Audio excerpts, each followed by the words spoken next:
Welcome to another episode of Complete Developer Podcast, the podcast by coders for coders about all aspects of creating your best life as a developer. I'm Will, the accomplished developer and aspiring software architect. And I'm Beej, the journeyman developer sharing my journey in development. 2 raised to the power of 8, or 256, has played a significant part in computer science. A byte, made up of 8 bits, has 256 different possibilities. From the early days of computing, this number has been significant. This episode, number 256, is a unique and significant milestone for the podcast. As such, we've brought on a couple of friends and members of our podcasting family. Erin Orstrom and Dave Harned are virtually here with us on Zoom and Zencastr to catch up and talk with us. But before we get started, Will, what have you been fighting this week? Well, I decided that I wouldn't really take Memorial Day weekend and relax because it messes me up. And so I built out a website in Gatsby.js. So I got to play a lot with GraphQL, a lot with React. Had a great time. I also completely rebuilt my home network, flashed the firmware on the main router and put DDWRT on it. Scared me a little bit because if you screw up bad enough, you basically brick the router and you get to go buy another one, and mine is not cheap. But I got it all working, and I have been playing since then with Identity Server and Swagger because I needed to refamiliarize myself with those for work, and then I've been going through Camtasia tutorials. So it's been busy. How about you, Erin? So probably for the last few weeks, I've been fighting with different updates to my personal website, which I rebuilt, or not rebuilt, but redesigned about a month or so ago and relaunched using Hugo, which is a static site generator that's built on Google. Or it's not. I've recently learned that it's actually not Google's Go programming language. It has a base in Google's structure and principles, but it was actually built by a couple of guys that worked for Google and built Go while they were working for Google, but it's not officially linked to Google from what I understood of the article that I read. But anyway, so I rebuilt my site, and then now I've got 2 or 3 different features, I guess, that I'm trying to prioritize and get implemented in the site. And it's easy to work with in some ways, but then when it comes to some of the customizable features, it's a little sticky and got to go down a rabbit hole of research. So kind of just fighting with trying to implement different features on my site. What about you, Dave? What have you been fighting with?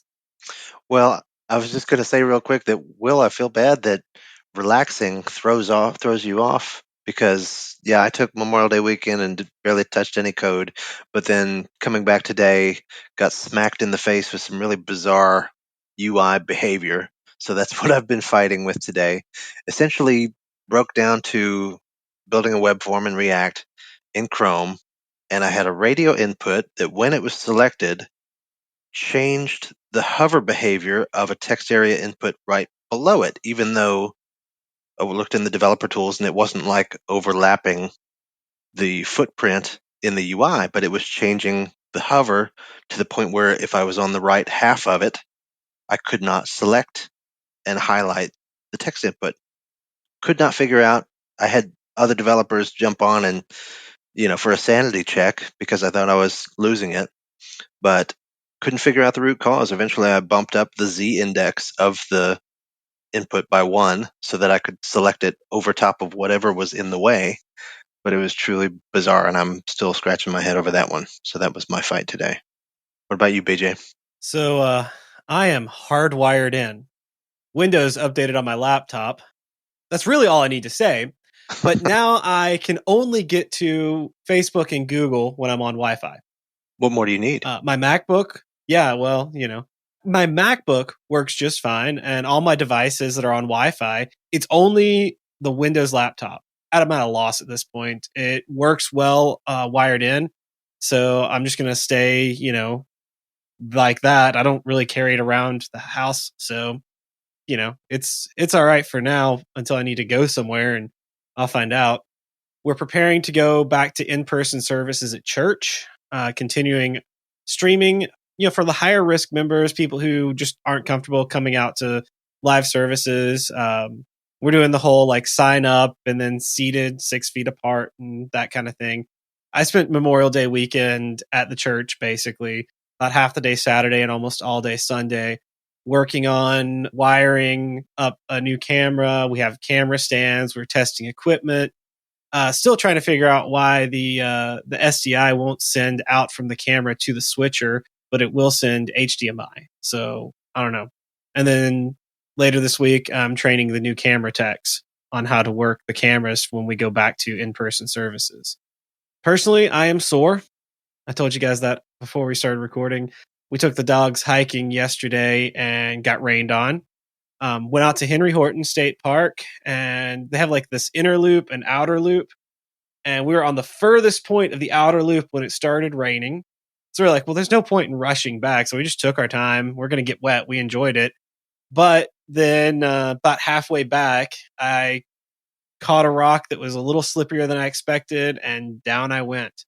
I will say those years of martial arts training came in handy because it could have been a lot worse. And Amanda said it looked like I was falling in slow motion. So she was like, it was actually kind of cool to watch. She's like, I wasn't worried about you until you finished falling. And then I was like, oh, wait, he fell. I mean, she should have just admitted she was laughing because that's what I would have done. Oh, she was. She was. Now, as the weather has been getting better, I'm spending more time on the bike. This past weekend, Amanda and I went riding. And while we're riding down the road, I kind of like stretched my neck to pop it. And so she like was like, oh, your neck's sore. So she started massaging my neck and my shoulders while we're riding on the bike down the road. Wait, is this a 2-person bike or you're on different bikes? She's on the back of my motorcycle. Oh, you're on the Yeah. motorcycle. You're on the motorcycle. I was picturing like a bicycle for 2 situation. Never mind. I also was picturing that. Oh, yeah. I was too, and I knew better because it was still funny. That is funny. But no, we were on the motorcycle. She was on the back of the motorcycle. I've never had a neck massage while riding a motorcycle before. That was pretty awesome. So, way to be a great team player. At least it wasn't a chiropractic adjustment. Yeah, that could have been an issue. But speaking of team players, let's go ahead and get on into book club.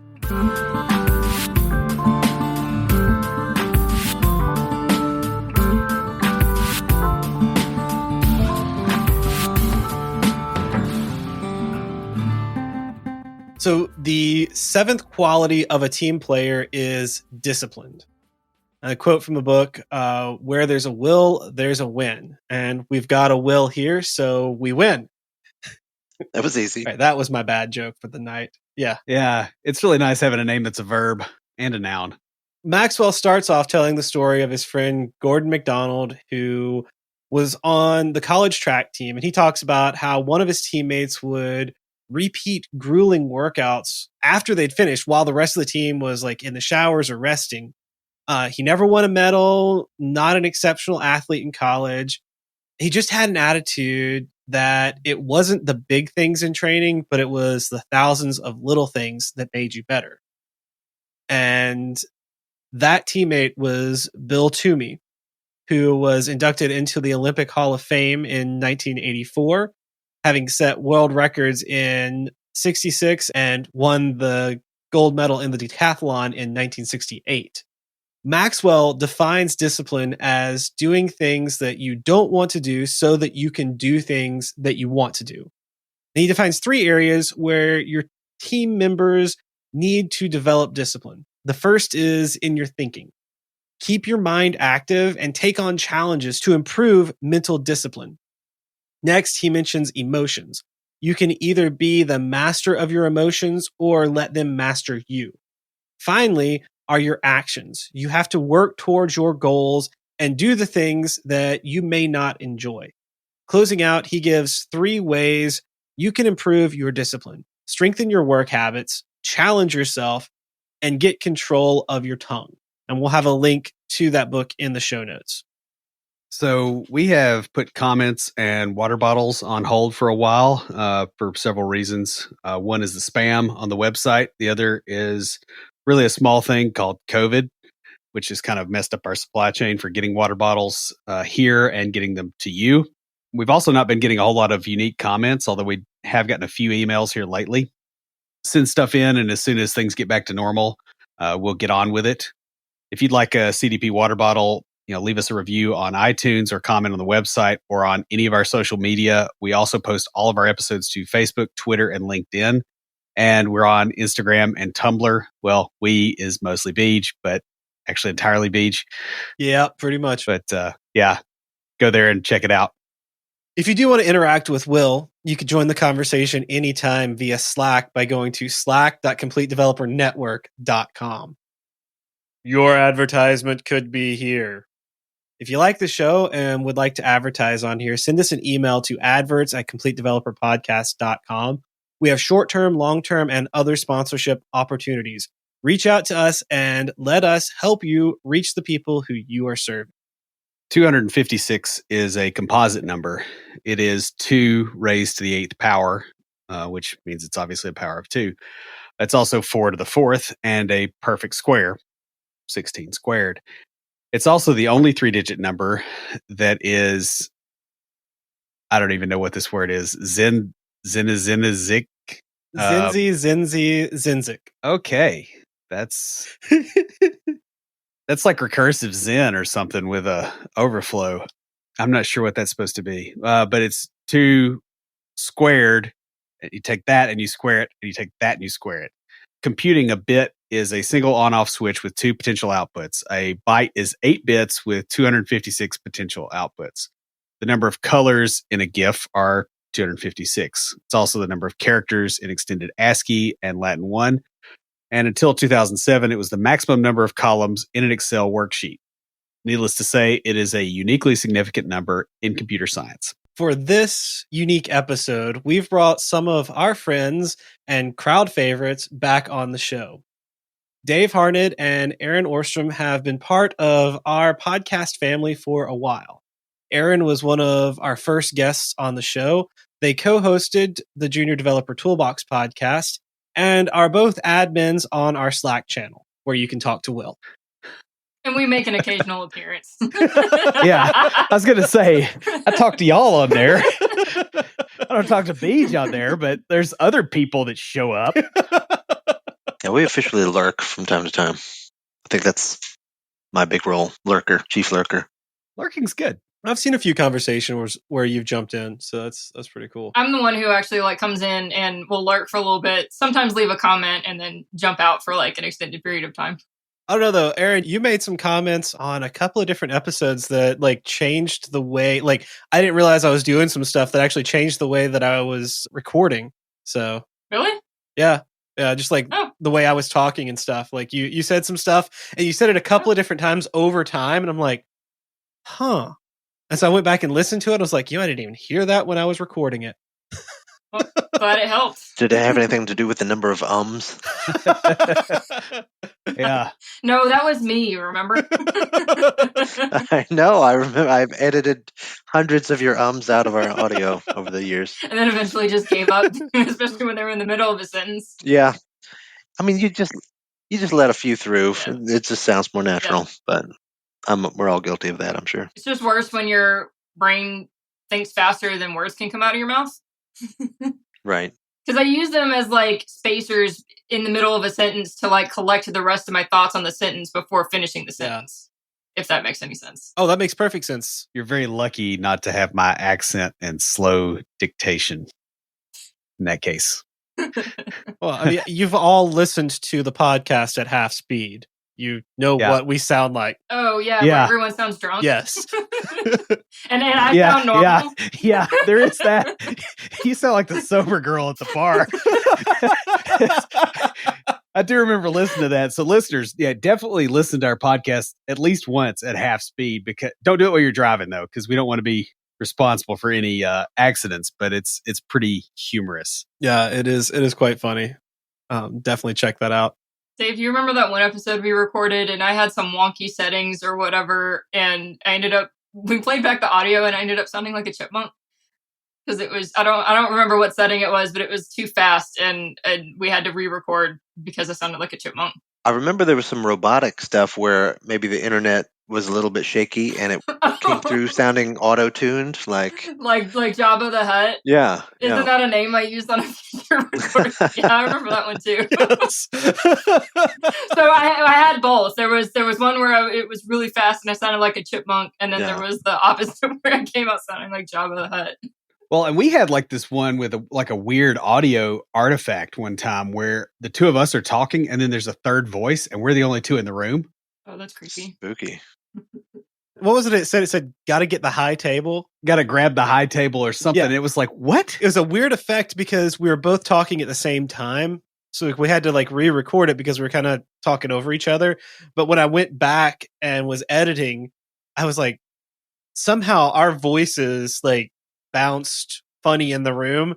And it sounded like someone else was there and like said, got to get the high table. Yeah. You ripped the fabric of space-time. Yeah, clearly. We did with our voices. Podcasted into a new dimension.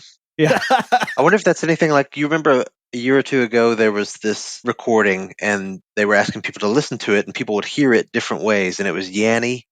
And Yanny versus Laurel. Yes. yeah. Yeah. And I wonder if it was some sort of principle of with both of your voices at the same time were causing that sort of effect, maybe. I don't know. Probably. Which one did you guys hear? I don't even remember. I'm pretty sure I heard Yanny, but it's been I think it was a couple years ago, maybe. I heard both. It was like the dress. I saw both. Yeah. Yeah, at different times. Depending on if I had been looking at a screen with a black background, I saw one versus a screen with a white background, I saw the other. Calibrated. Yeah, I'm pretty sure I heard Laurel, and I don't think I've ever heard Yanny from that recording. Yeah. Mm-hmm. You have to want it. Anywho, You have to want the Yanny. the original question. You have to concentrate about live at the Acropolis. That's exactly what I was thinking. Yanny. Yanny. Yanny. Yanny. Wow. I even got that No, joke. no Yanny fans.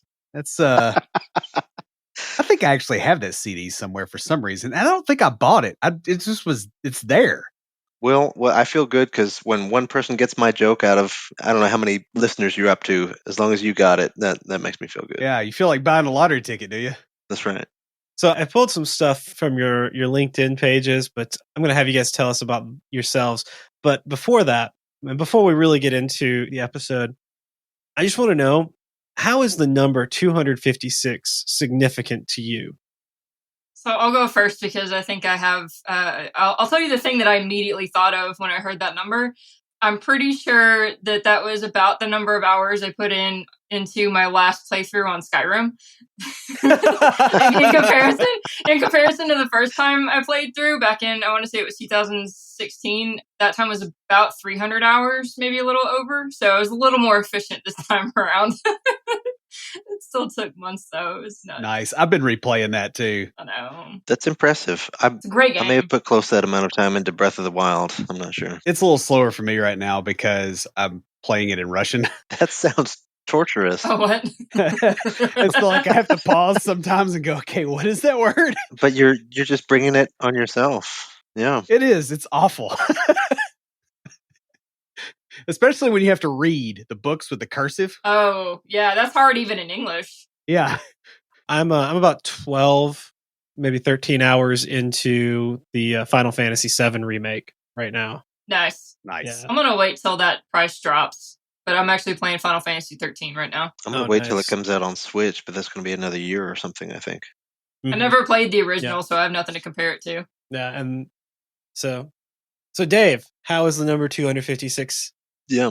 256, it just makes me think of the colors and, the giant box of crayons that I'm the kind of guy who's just red, orange, yellow, green, but then to fill up the 256, they had to come up with pumpkin and chartreuse and turquoise and all the other elements in there. So I don't know. So I got to ask you, Dave, do they taste different? No. Harkening back to when I was 4, no, they're all delicious. You always got to ask. They all taste a little waxy, but yummy. You are a web developer after all. Are we all? Do you ever use the white crayon? It's only useful on colored construction paper. I remember always avoiding the yellow because it was so light that I never really felt like it was worth anything. I don't think I ever used the white. Yeah, that was always the one that's perfectly sharpened because it was never used. Sharpened. Right? Yeah, yeah. I always use the yellow, like if I had like the outline of Calvin peeing on the Ford logo, for the arc there. This is the only time really the yellow was handy. That's what you drew as a kid? That explains a lot. Explains Is something. anyone surprised by that at all? Yeah. Probably not in the entire audience. A few years ago, I was really proud of carving a pumpkin for Halloween, and then I carved the Calvin silhouette, and it came out really well. Oh, wow. That's I have cool. never carved a pumpkin.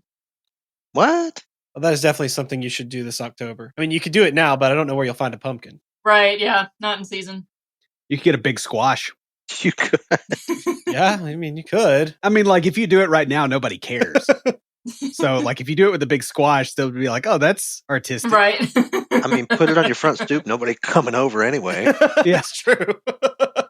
Nobody's gonna think any less of you. Like carve it and then put a mask on it. That's perfect. You carve the outline of the mask on it. There you go. Yeah. Well, if I get around to that before Halloween, I'll send you guys pictures. Yeah. Beach is going to do that after this recording. Definitely. Yeah. We'll send them to us. We'll post them on Instagram. So I have no idea where we are in the outline. This has gone exactly as normal. There is no outline. We just have some questions. So, like I said, I pulled some information from your LinkedIn, but rather than do that, just tell us what you guys have been up to lately. I believe you've both kind of switched jobs since the last time we had you on. Well, I know Dave has because we were working together last time we had him on.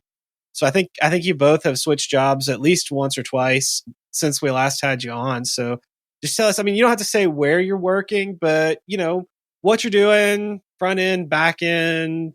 What's up with that? Sure. Well, yeah, I do miss being your coworker, Beach, and getting to see you and keep up with what you're doing. Well, you wouldn't be seeing me now anyway.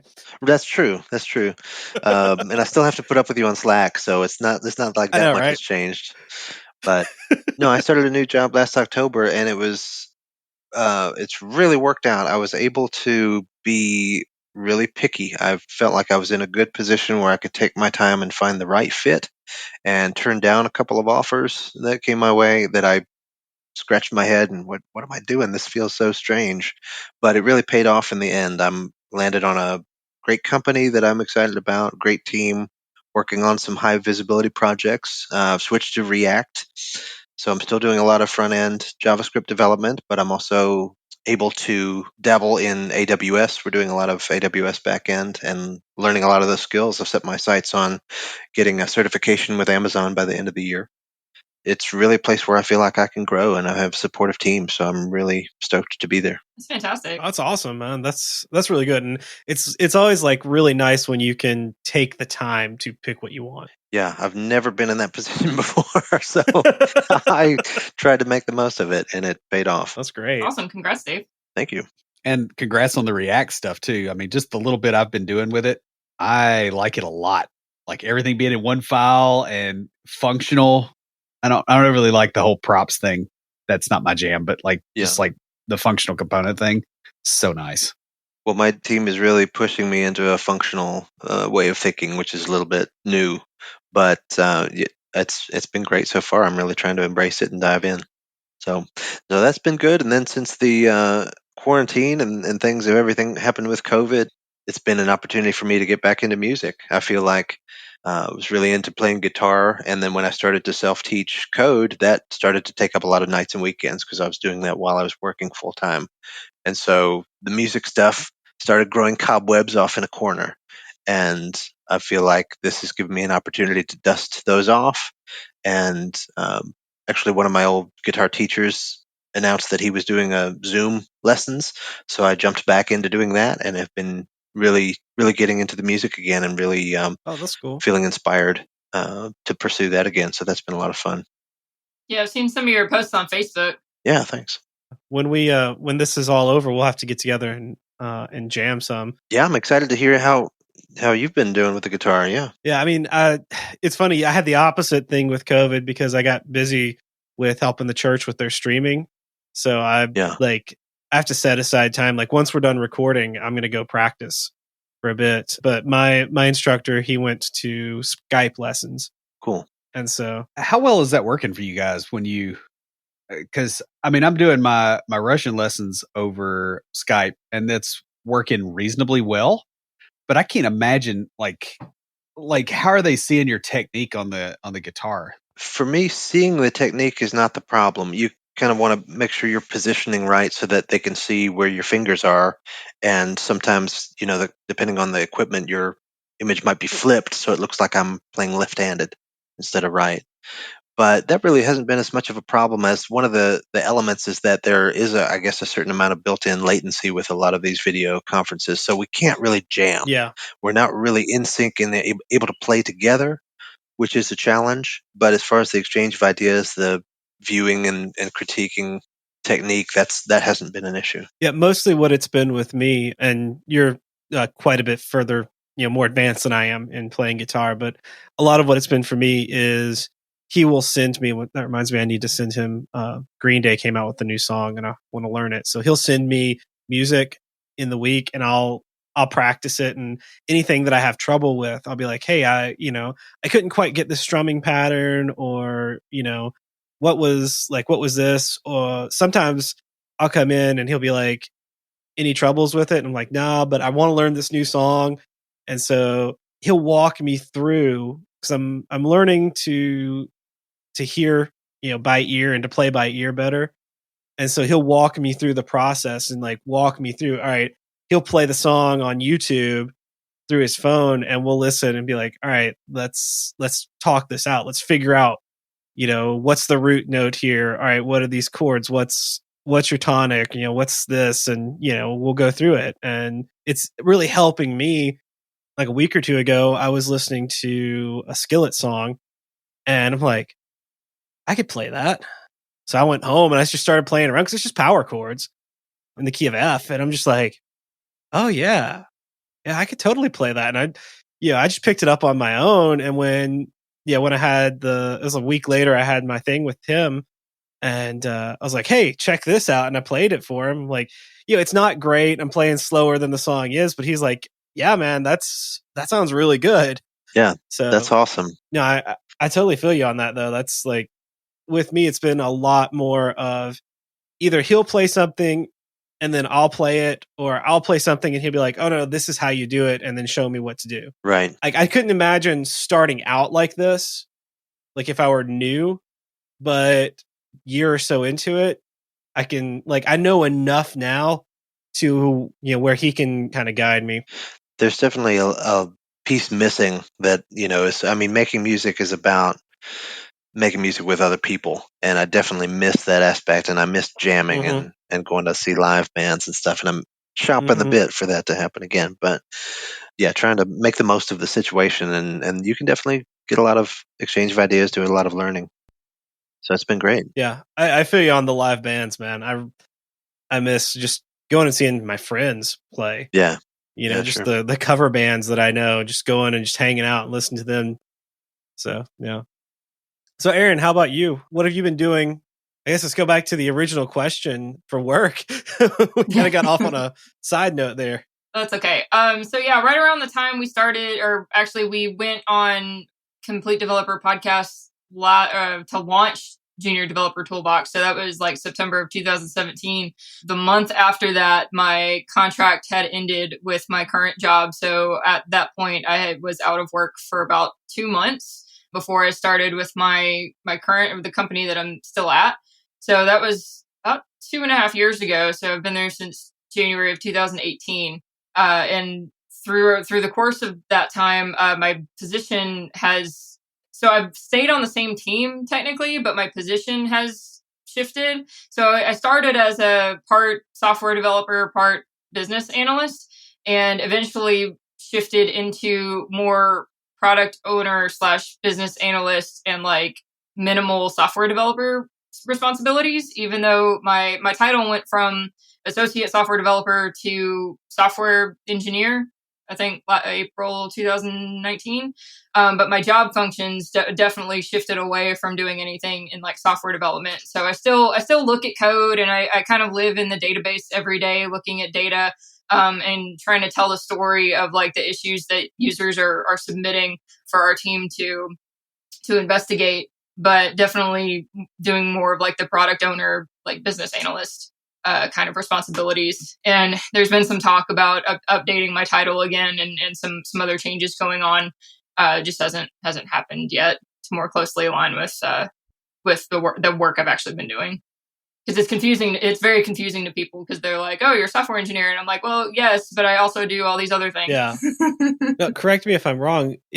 I remember, and I could be misremembering because it's been years, but isn't that what you're actually doing sort of what you want to do?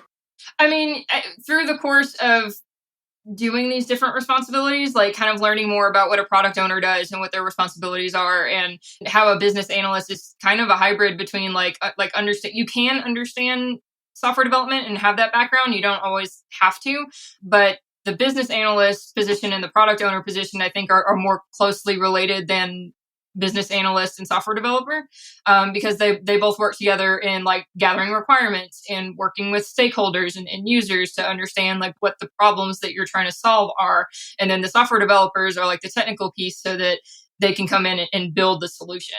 And now different companies like do it a little differently, or I guess involve their software developers at different degrees in that process, because sometimes you want to have someone who's technical and understands how the pieces connect together and like what's more feasible than one solution is more feasible or it takes less time or is cleaner and more elegant or whatever, better for the infrastructure than another solution. So you can involve software developers in that process, but what I found is software developers, it's like, what's the problem we're trying to solve? And then help craft a solution from there. Because oftentimes what happens in my role is that users will submit, hey, we need to be able to do X, Y, Z in the application. And they'll basically suggest a solution, which is not necessarily the most feasible all the time. So products are the ones that work with them and really understand what the problem is to then work with engineering on a solution. So sorry, to go back to your original question, as I've grown and learned more about those different types of roles, I think that I have found that I enjoy having a foot in both worlds, like having a foot in the technical and having a foot in the product world. But I'm starting to shift, career interests are starting to shift more toward that product side. I think you and I had a conversation 6 or 8 months ago, kind of along those lines. Like the interesting problems are not in the code. Like the really difficult things that you can really make a dent in the world with are, you're not typing those. Right. Like it's figuring out the pieces and how they fit together. Right. Because to really understand the problem, like you have to understand the user and like how they're using your application. Because I was actually just talking about an issue with our app support team today. They're using this button or they're trying to use this button in a way that it wasn't designed to work. So it's like they're trying to use it to solve a problem that isn't currently solvable in the application. So ultimately, this will need to go to product to try and reason out a solution. Because then you start getting into all this. If you change this thing, or if you make them do it this way, then they have to change this field, and this affects 3 other processes. So it's people who have to know, the product owners are the people who have to know like what the current workflow is and just all the pieces that connect, and just know how everything's affected to come up with the best possible solution. Yeah, I mean, I've worked with business analysts and product owners who, on one side, I've worked with the ones who had no idea how computers even worked, like how software design worked. And they're like, oh, it's just a simple button, and not realizing all the stuff behind it. Just a simple kind of leaves your vocabulary once you get into engineering and product. It's like, no, nothing is as simple as you think it is. Actually, the phrase I used this morning in a meeting was "just" is a 4-letter word. Yeah. Yep. Yeah, I've tried to drop it from my vocabulary. It's like, yeah, it's not just anything. No, I was just agreeing with you. Yeah. On the other side, I've worked with, Dave and I both worked with a BA and a product owner on that team who may not have had the background in tech, like in software development, but they knew enough about tech to where it made, when having just even a base knowledge made the team function so much better. So I could only imagine. I've never worked with anyone in that business role who actually had a background in software development. I could only imagine like how much better you having that background makes the team you're on. Yeah, and that's kind of what I've heard talking to different people, because they're like, "Hey, what do you do?" And it's like, well, okay, that's a kind of a complicated question just because of like my title not lining up with my role, and so I have to kind of give an elevator pitch on what it is that I do. But that's a lot of feedback that I've gotten, or frequent feedback that I've gotten, in that having the software development background and continuing to keep up those skills on the side with side projects and tutorials and that kind of thing is only going to be helpful, like if I do end up moving into a product owner or similar position, because it really makes me a more effective liaison between talking with end users and business folks to understand what problems they're having, what their pain points are, and then translating that into the development team into like the technical details that they need, and vice versa. So if they have a technical question, I can talk with business folks and end users and ask it in a way that's not technical, that still gets us the information that we need. It really is a crucial role that I don't think you appreciate until you've worked with somebody who can speak both languages and really understand both sides of it. I think it gets downplayed when you think of like Office Space. And there was the guy in the review, he said, what do? You deliver the specifications to the developers? Why can't they just be, delivered by Talk directly and cut you out of it entirely? And I think that was, all this funny joke, but that's a really valuable skill that I think you don't appreciate until you worked with somebody who really does it well. Right. And especially when you get to the stereotypes of developers that, with the soft skills or lack thereof, and, working alone in a dark room kind of thing. It's like, not all software developers are able to trim down their technical language in order to talk in layman's terms to business folks and end users. Yeah. And sometimes one thing I've noticed with people, especially some of the developers I've worked with, is it's not so much that the technical language, it's the precision in the language. They're not able to go, all right, I don't have to be this precise. Yeah. Literally before we started recording, I was sending out an email and I cut 2 or 3 lines out of it because I'm like, they don't need to know that level of detail on this. Yeah. Mm-hmm. And you have to include that level of detail to be right for other developers, but other people just don't care. And it's really, the challenge is figuring out what your audience actually is and what level they need to be dealt with at. Because like if you deal with a former developer who has turned into a business person, it's very different than somebody that's just scared of computers altogether. And yeah, and so I've had some very interesting situations like that, in my job, over the years, where I've said something like, here's the HTTP verbs we're using. And the person I was talking to was technical enough to understand what that was, but they didn't understand that those still apply to HTTPS. And so we had a PCI meeting as a result of that because I used the wrong phrase. And yeah, it's like, it's a very difficult role, I think, to handle well. And it's, it's something that like you're either not noticed or you're handling it poorly. So it's really like tech anyway. Yeah. No, but I do resonate with that, Will, because I feel like there's been some occasions where I've held back, particularly like on a Zoom conference, because there's been some business initiative that's being discussed and some changes happening. And then they typically will say, well, we're going to pause here. Does anybody have any questions? And I can think of a number of technical questions about how this is going to impact my role and my, what I'm doing on this, but this isn't that meeting. And that isn't necessarily the best time to bring some of those things up.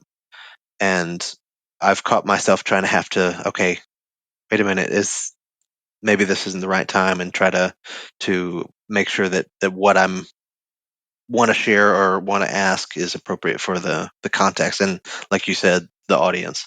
Yeah, and it's weird too, as you do more of that, it'll leak back the other way too. So you'll be talking to the development team and saying something about, conversion ratios, or, you'll like throw business speak in there and they're like, what are you on? Like, oh my gosh, I've had that a lot recently, where because I struggle with the detail level as well, because it's like, I always feel like person I'm talking to should have the most amount of detail so they can make a good decision, because that is like, I need the detail to be able to understand what's going on or to make a decision. Not everybody's like that though, because there was last week or week before I was presenting an issue to my development team, and I included in the JIRA card, I'm like, here was the original complaint by the users. They weren't able to do this XYZ thing. But further investigation, here's the root of the problem, and here's the question we need to answer. And they're like, so how did the users not being able to do the XYZ thing come into this? They just weren't understanding how it was connecting. And I was just like, I feel like the background information needed to be there because that's how the issue came up in the first place. But the fact that they weren't able to do that was caused by this, this root cause that we need to figure out what happened. And it's like, that is what I was trying to point out that we needed to investigate, but they were getting really confused on how the first part played in. And I was like, guys, why is it that hard? I don't understand. Yeah. Well, I mean, I think you have two communities that essentially don't speak the same language, and you're having to act as a translator between them. Yeah. And they think they speak the same language. Yes. Yes. Because they both think they're talking in English, and what the other person hears is a mishmash of words that are all English words, and they put them together and they make something that isn't English out of them. Yeah. Yeah. And that's what we all sound to we sound like that to the other side. Well, and there is even a certain amount of comprehension, but it's like that's not. It sounded like, Erin, in your meeting, that they were focusing on the wrong details. Like, yes, that's a problem, but that's a problem for somebody else, and I'm asking you to focus on this.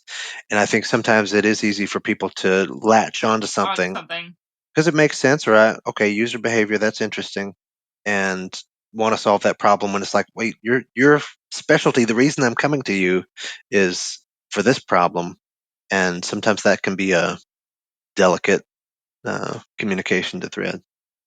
Oh, I was just saying, I try to structure the JIRA cards that I create with the issue details. I try to structure it where there's a problem statement. Here's what we really need to look into. Here's the question we need to answer. And then I have a different section that's just background research, or here's just all the stuff I looked into. Here's, just whatever information might be relevant, but not for them to focus on. So I try to structure it that way. So it's here's the root issue. Here's what we need to look into. Here's the issue that needs to be fixed. And here's some background information if you find it relevant. That's really good. I was going to say, I'm not going to name names because Dave knows some of the people, but I've actually heard. I want the gossip. Come on. A manager say to a lead developer, you know way more about this system than I will ever know, because the lead developer had just gone he asked a simple question and she just went on this deep dive into the arcane systems that were built 20 years ago. And so he's like, whoa, you know way more about the system than I will ever know or ever care to know. And I respect that. And I'm glad we have you on my team. I just need to know, can we connect to it this way? And that it was this very simple question. And she's like these really one-off and well, this and this, and it was built like this. And it's oh, that's really fascinating, but we're under a time crunch. I got to get these guys out of this meeting. Yeah, it's I need to know what time it is, not how latitude works and how that's relevant for sailors in the Industrial Revolution. Yeah, or longitude. I guess it would be longitude, not latitude. Yeah. But yeah, I think that's something too that you almost deal with a lot of personality types in tech, that they'll throw all the technical stuff out there because they don't really have the answer to your question. And they're hoping that if they throw enough crap at you, something will answer the question that they asked, they got asked and didn't understand. I don't know if you've dealt with that, Erin, when you're acting as liaison between these groups, but that's something I've run into a lot. I'm trying to piece together what you just said.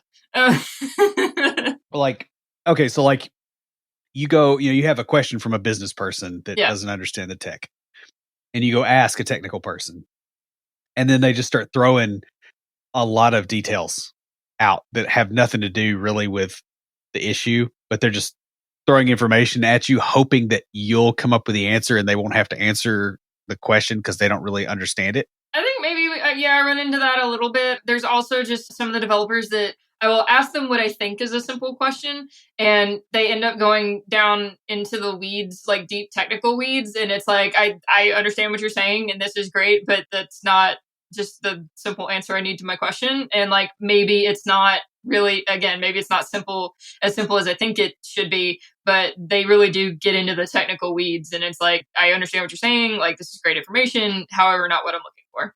So do you think that, part of the role of like a product owner type person is really, it's almost personality management of people that are drastically different? I mean, that's one of the main things that I ran into is it's like, okay, translating business requirements to tech, not, it can be nasty at times, but it's not the worst thing in the world. Sure. Translating the tech to where the business people understand it can be a little worse, but it's still not the worst thing in the world. But making those people able to communicate with each other in a way that is actually helpful to getting a project moved forward is extremely difficult. A lot of times, especially if, because like you got the really introverted and, really technical and not exactly socially adept software developers. And then you've got the loud guy that's used to being in a bullpen making sales calls, and you put those two people in the same room. It's a real interesting dance to try to get the maximum value out of that situation. So actually, I knew of this product, I want to say 3 years ago, because they were actually a company I kind of had an introductory interview with right out of National Software School. But I rediscovered their product in the last few months, and the co-founder or the founders have actually written a book, and I'll have to look up what the exact title is, but I think it's called Predicting Personality Using AI, and the platform and the product is called Crystal. And it basically is a AI platform that helps you get insight into different people's personalities and like how best to communicate with them, and specifically like what level of detail they like do they really like get into the weeds, or do they have like a high level, they just want like a high level summary. And it's based on different personality tests, but like more structured than that, like the Enneagram and the DISC profile, and based on those. So it's actually really interesting. And I actually on my website I have my Crystal profile in like a PDF form, and I found out I'm a driver, which is pretty spot on. I had to take one for work, and it came up with me being a flexor. And so basically the idea is that I shift between perspectives during a meeting. Interesting. And so they're like, yeah, it's really strong for bringing the team together, but after 45 minutes, you're done. So they're saying you're shifty. I can see that. No, not they are. Everybody says that. So I was talking with a friend of mine this past Friday, and he's an engineer over at Verizon. He was telling me he had to take the DISC, and he was like, when he took it, it's like they were like really surprised because he scored very high in the D and the C, which are like two opposites, because I think D is like decisive, and C is computational. So he's like, I can make quick decisions with little information if I have to, but I also really like to have lots of different information and stuff. And I was like, oh man, you'd make a great tech manager like that, because that's needed. And yeah. He looked at me, he's like, I am never going to do management again. And I'm like, personnel, wasn't it? He's like, yep. Yeah. I know that feeling. Said the same thing before. So, speaking of like personality stuff, how's this whole remote work, quarantine, house arrest thing going for y'all? I guess you could tell my perspective on it. I'm going crazy, and I'm introverted. I can't stand it. Still, it's really it's getting on my last nerve personally. So I was curious how you guys are doing with it.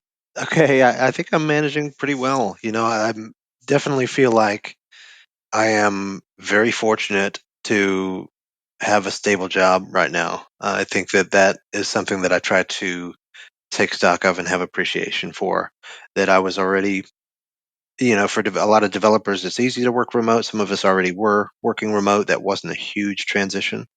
Sure, I'm an extrovert and I miss the social connection.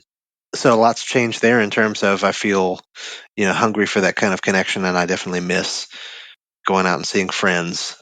Try to make up for it as much as possible where I can. My family does a weekly Zoom night where we play Jackbox games and things like that. So that's helped, but it's definitely been an adjustment. But I think that I've been fortunate, and I think that I'm making the best of the situation.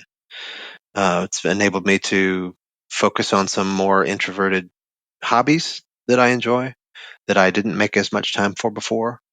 It's helped me, really bond with my girlfriend as we've been working on house projects and things like that together. And the work has probably been what's changed the least. I do miss seeing my coworkers face to face, but I was already kind of used to that, from previous job with BJ where we were 4 days a week. When I started this new job, it was typically 2 days a week, but there wasn't a huge adjustment to go full time when the decision came down. So yeah, it's been an adjustment for sure, but I think I try to remember that I'm very fortunate compared to a lot of folks out there. Yeah, I'll echo what Dave said, and I also feel fortunate to still have a steady job and a steady income during this time. And it also wasn't a hard shift to go remote because we were already working remotely 1 day a week, and we are. I don't think there's been any impact to our business and the way that we run.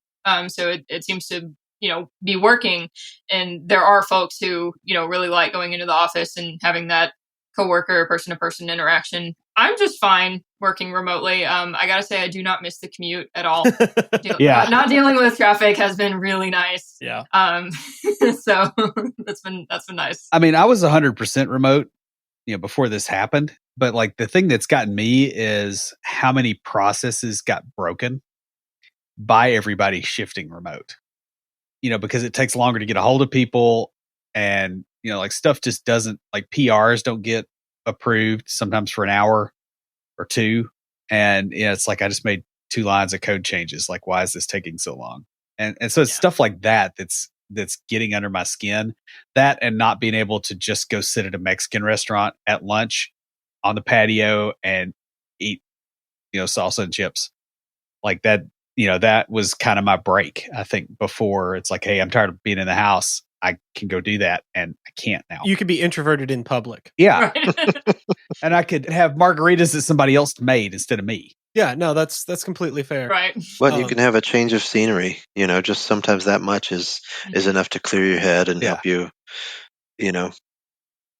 unwind and focus a little bit. I actually have been busier during this thing because I've been on thanks to our streaming back in the day when we used to do the live stream once a week. I got asked to be on the stream team at church. At least that's what we're calling ourselves. You volunteered that name, didn't you? That's got BJ written all over it. So actually, that name was my idea. You are correct. Can see your fingerprints on that one. Yeah, but I mean, there's just don't cross the streams. Yeah, right. Yeah, it's fun. There's a Dave level pun. There, that is good. That's a throwback reference. As a throwback, that is true.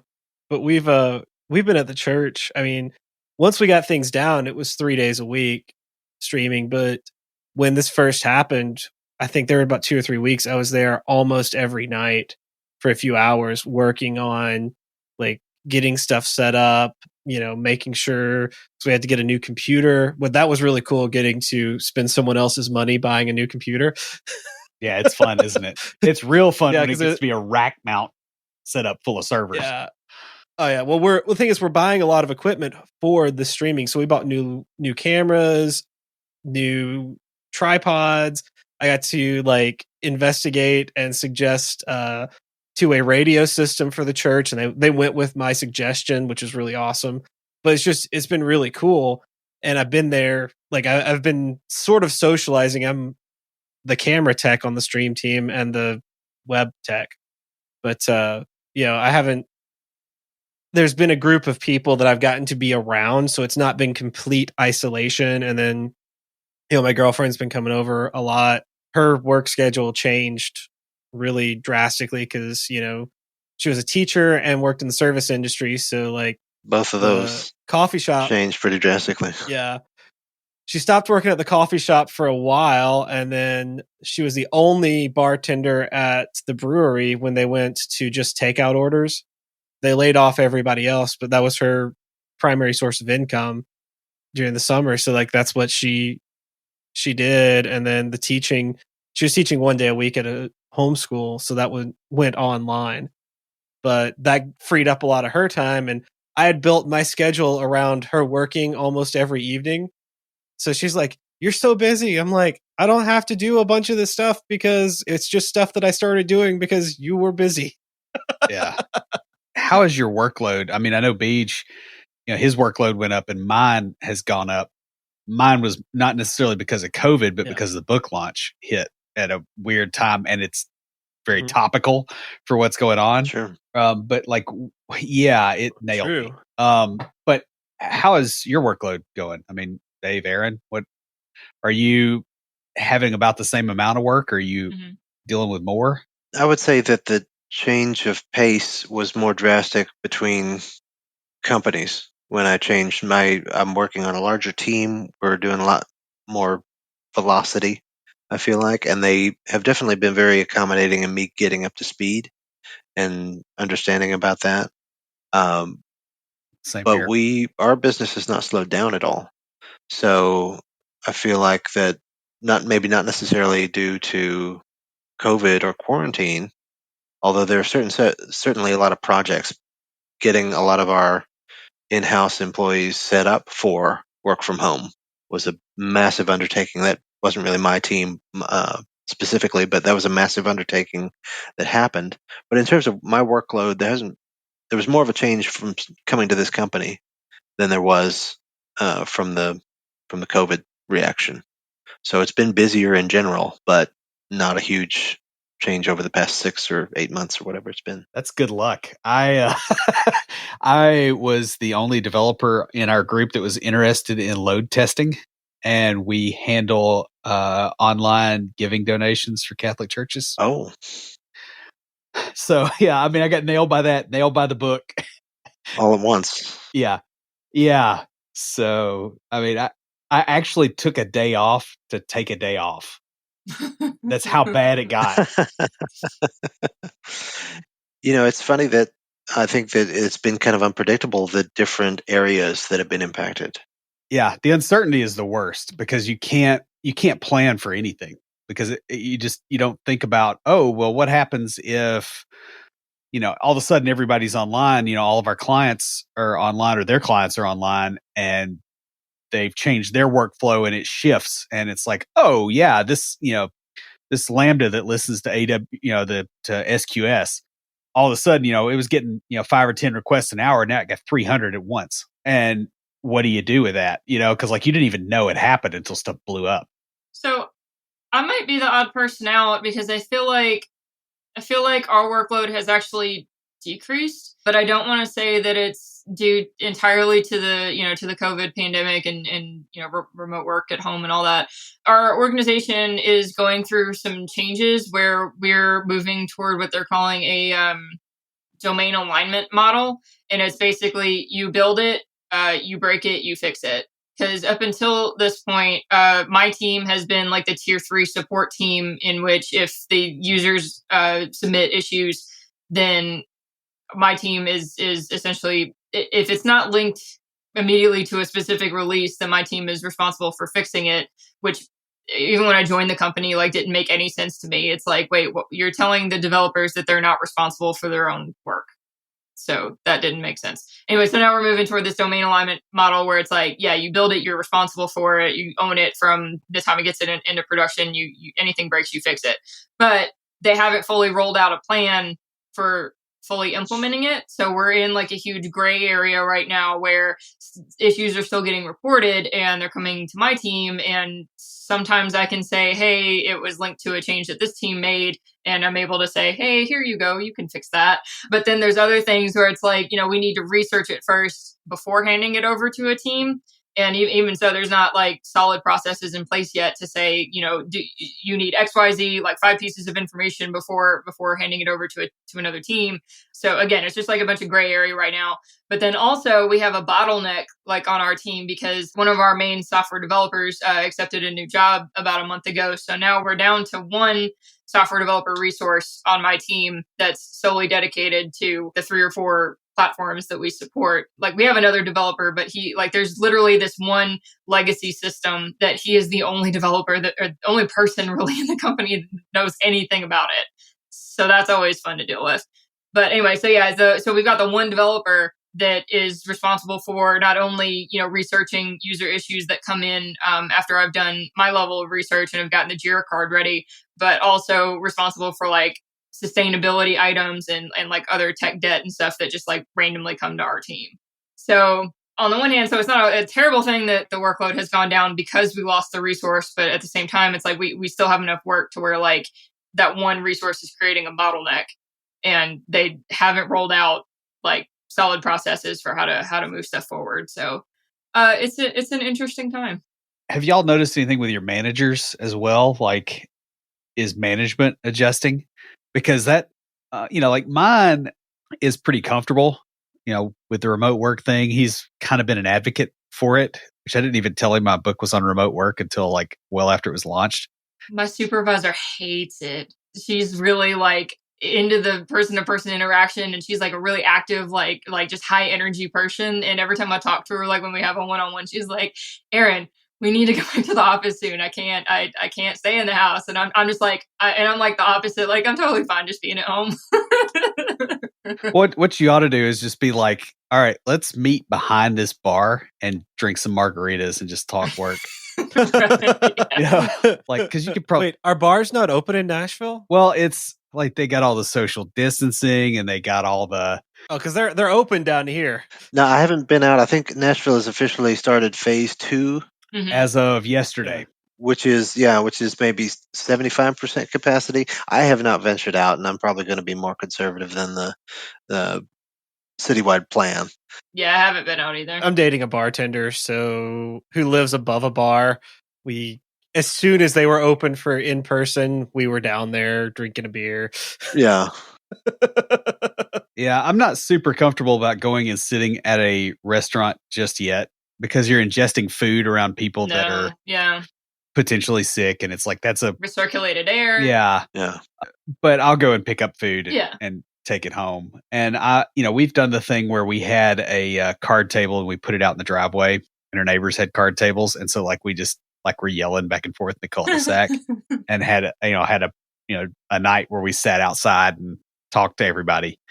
But it's weird. Oh, this actually has allowed me to meet 2 of my neighbors. So like there was a girl that lives on one side, and she moved in, I want to say in like October, and like I never saw her come and go. I'm like, is there anybody actually living here?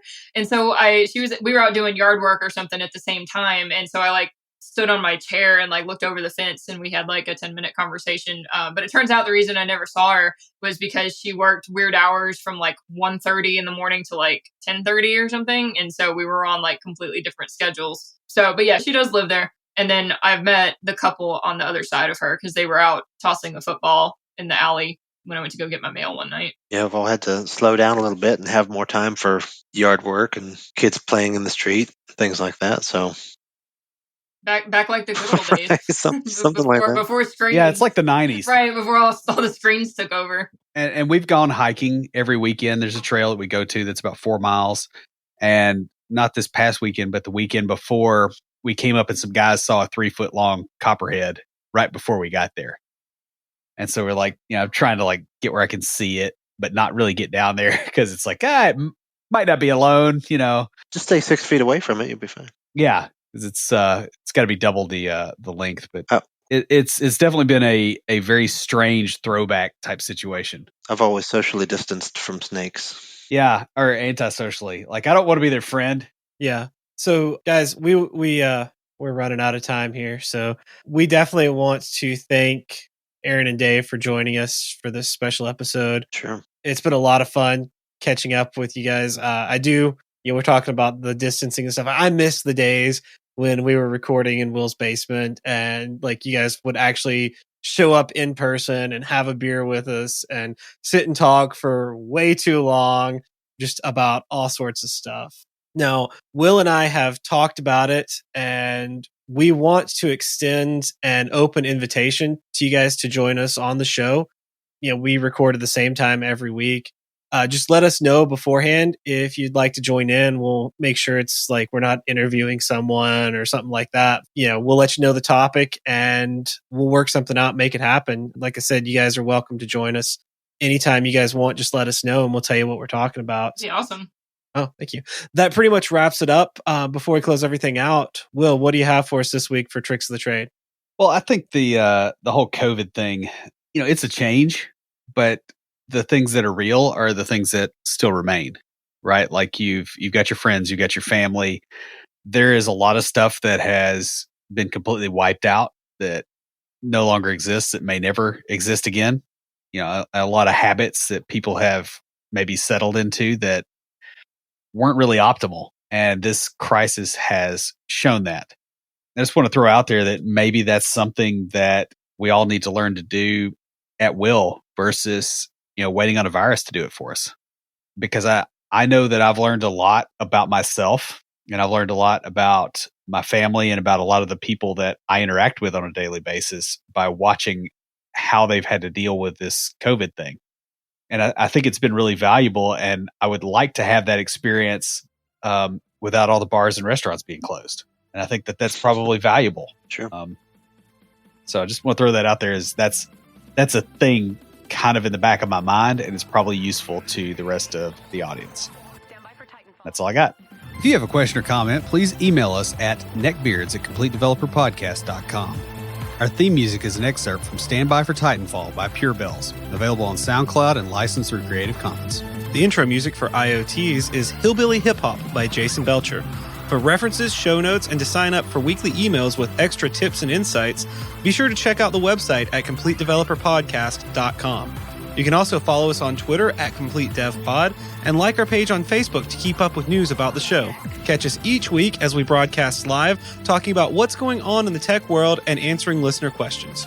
Learn more about all of our shows and groups by going to CompleteDeveloperNetwork.com, where you'll find links to Junior Developer Toolbox, Developer Launchpad, and our other communities. Thanks for listening. See you next time.